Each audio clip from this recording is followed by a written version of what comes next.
In this lecture, we will solve a convolution problem in Python. First of all, we need to import the necessary Python modules, which are pronounced as numpy and matplotlib. Let's run this cell to import the modules. Now we have successfully imported them.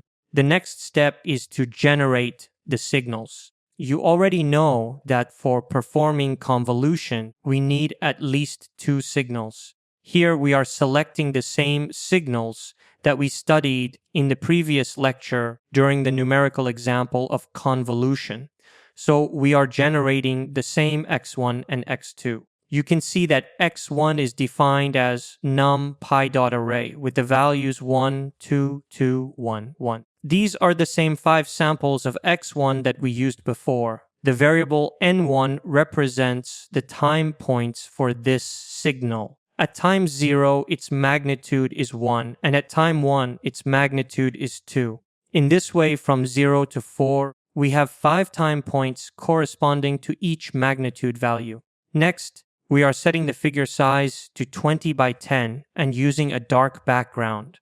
We also define the label sizes and colors for clarity. We are using a subplot because we are plotting 4 subplots in a single figure. That is why we are using 2, 2, 1, which means 2 rows and 2 columns, and we are generating x1 at position 1.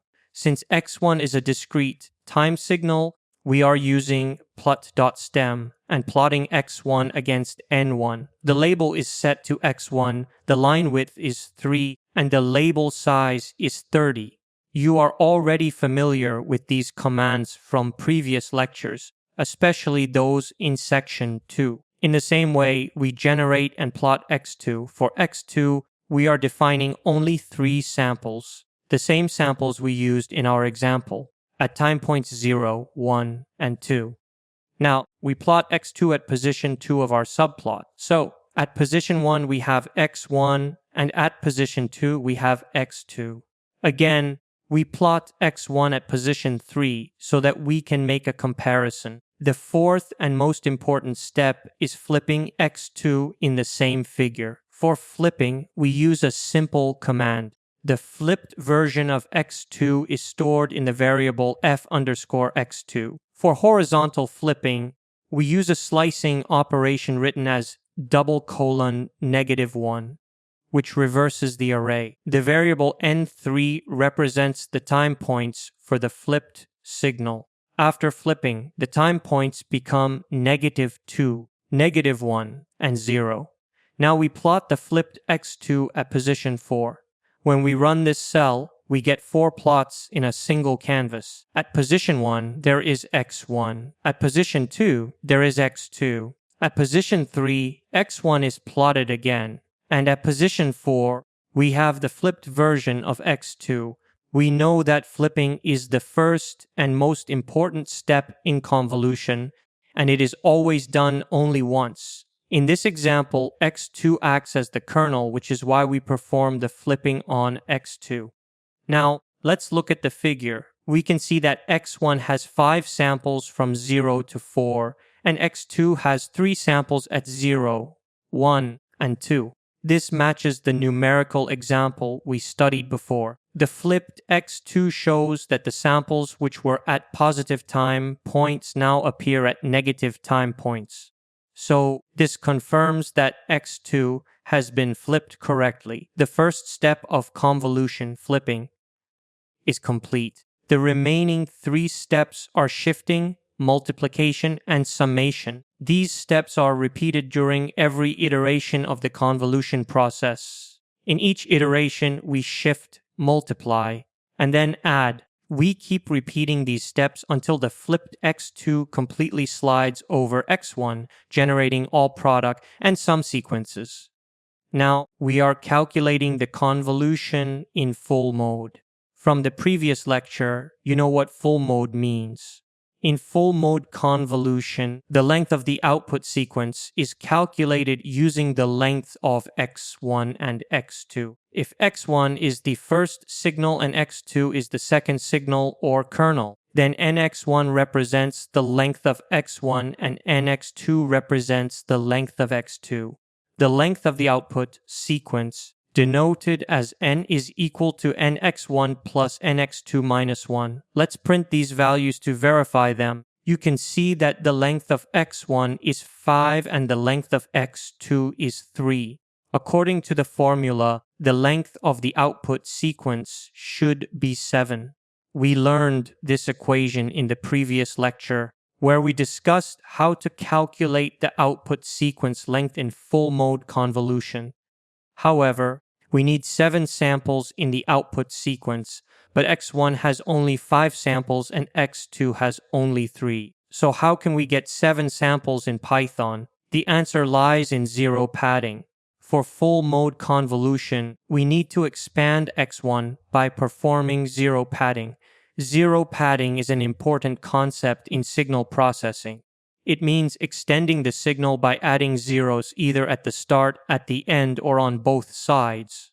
Here, we will add zeros to both the beginning and end of x1. The rule is to increase the length of x1 based on the length of the kernel. Since the kernel x2 has a length of 3, we must add 2 zeros at the start and 2 zeros at the end. The general rule for calculating the number of zeros to add is length of kernel minus 1. So, for a kernel length of 3, we add 2 zeros. For small signals, this is simple to do manually. But for longer signals, for example, with lengths like 768 or 797, we need a general equation. The equation divides nx2 by 2, rounds the result, and converts it into an integer. For example, nx2 is 3. Dividing by 2 gives 1.5, rounding gives 2, and converting to integer gives 2. So, we will add 2 zeros at both the start and end of x1. We use numpy.concatenate along with numpy.zeros to combine the zeros in x1. This concatenation adds zeros before and after x1. After zero padding, we call this expanded signal data for convolution. Let's run this cell and check the values. The variable half nx2 is equal to 2, meaning there are 2 zeros. numpy.zeros confirms this. Initially, x1 was 1, 2, 2, 1, 1, 5 samples in total. After adding 2 zeros at the start and 2 zeros at the end, x1 now has 9 samples. This padded signal is now ready for performing convolution with the kernel x2. So let's plot this data for convolution and see how it differs from x1. We start by setting the figure size, and since this is again a discrete time signal, we are using plot.stem for plotting the data for convolution. Let's run this cell and observe the result. You can see that it now has 9 samples ranging from 0 to 8. The important thing to understand here is that according to the full mode convolution formula, we require an output sequence of 7 samples. To achieve this, we expanded the length of x1 using zero padding. We added zeros both at the beginning and at the end of x1 to get this expanded signal.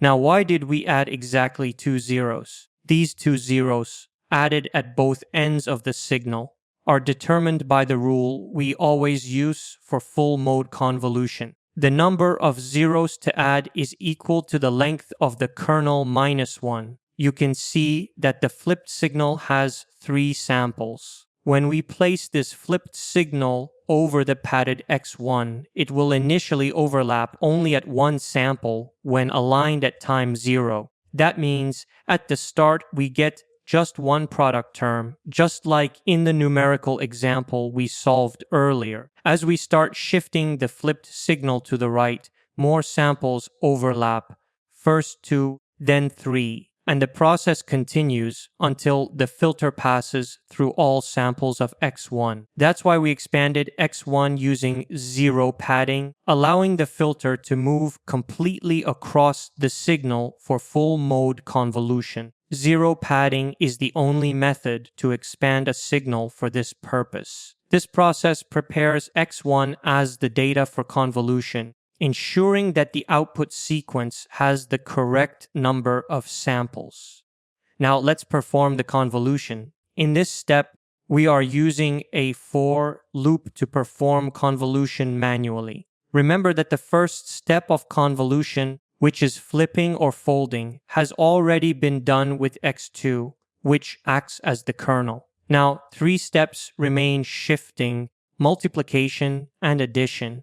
If you look at the code, the sum operation is performed at the end, the multiplication is done in the middle, and the for loop itself handles the shifting of the kernel across the signal. These 3 actions, shifting, multiplication, and summation, are implemented in just a few lines of code inside this cell. Here's how it works. First, we create an empty array using numpy.zeros of size equal to the convolution length, denoted as n convolution. Since we need 7 samples, the array has 7 zeros as placeholders. This empty array will later store the resulting convolution values. The for loop runs from 0 to 7, but in practice, it runs from 0 to 6 because in Python, the upper limit in the range function is not included. So when we write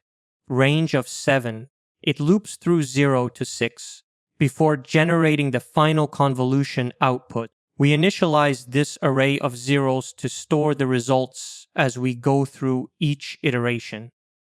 Now, let's look at the indexing logic. The data for convolution is accessed using indices from k to k plus nx2, where nx2 is the length of the flipped signal. When k equals 0, the index runs from 0 to 3, which means the kernel overlaps with the first 3 samples of the data for convolution. Since Python indexing excludes the upper bound, the effective range is 0 to 2, corresponding exactly to the 3 samples of the flipped x2. When k becomes 1, the index shifts to 1 through 4, effectively overlapping the kernel with the next 3 samples. This continues with k equal to 2, 3, and so on, until k reaches 6. Each iteration represents one shift of the kernel to the right.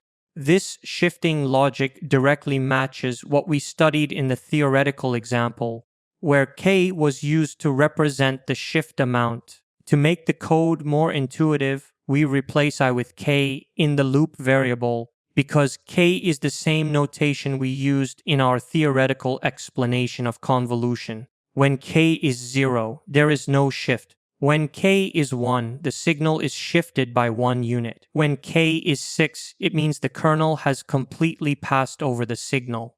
Thus, k takes values from 0 through 6, just like in the numerical example. In the code, the asterisk symbol performs multiplication between the flipped x2 and the segment of the data for convolution, while numpy.sum adds up the resulting products to get the final sum for that position.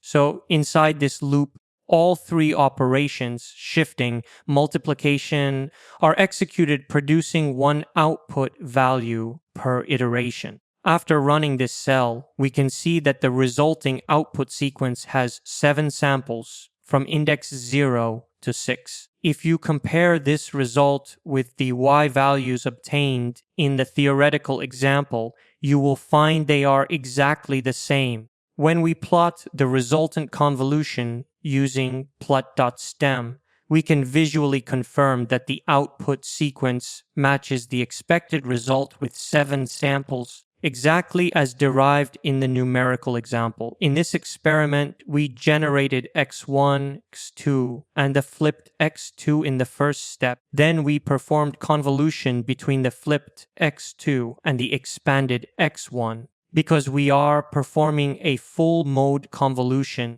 we first determined that the output sequence should have 7 samples.